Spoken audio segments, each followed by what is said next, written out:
کارەکانی یەکەمین فێستیڤاڵی شێوەکاری خانمانی کوردستان بە چاودێری قوبا تاڵەبانی جێگیری سەرۆکوەزیرانی هەرێمی کوردستان لە هۆڵی پەیمانگای هونەرە جوانەکان لە کفری دەستی پێکرد. ئاماجمان لە ئەنجامدانی فستیڤاڵ ئەوەیە بتوانین پەرێ بە پێتوانەکانی خانمان بدەین.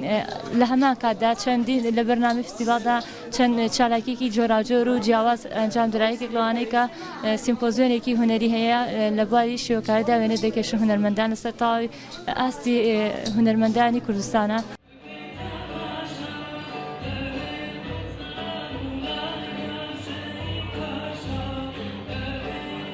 کچان و ژنانی هەر چوار پارچەی نیشتمان باکاری هونەری جیاجیا بەشداری فێستیڤاڵەکەن.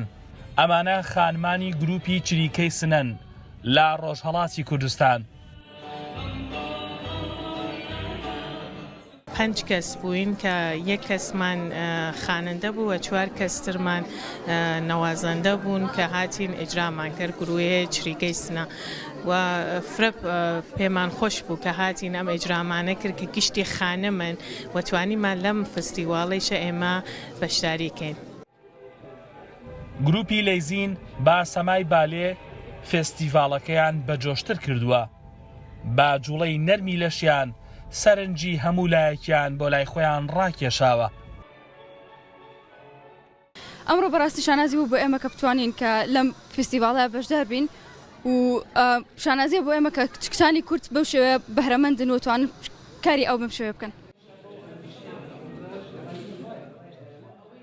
هۆڵی گەلەری شێوەکارانی کفریە. لێرە بەشێک لە تابلۆ و کاری دەستی 77 خانمە شێوەکار نمایش کراون. ڕۆژە ئاوامش باجاری قامشلۆ من پێشداری کردیە لە یەکەم فستیڤال بۆ ژنانی کوردستان. من یەک تابلۆ پێشدار کردیە ئەو تابلۆمژی من تێت کۆلاژ بکارانیە. فێستیڤاڵەکە بۆ ماوەی 2 ڕۆژ بەردەوام دەبێت.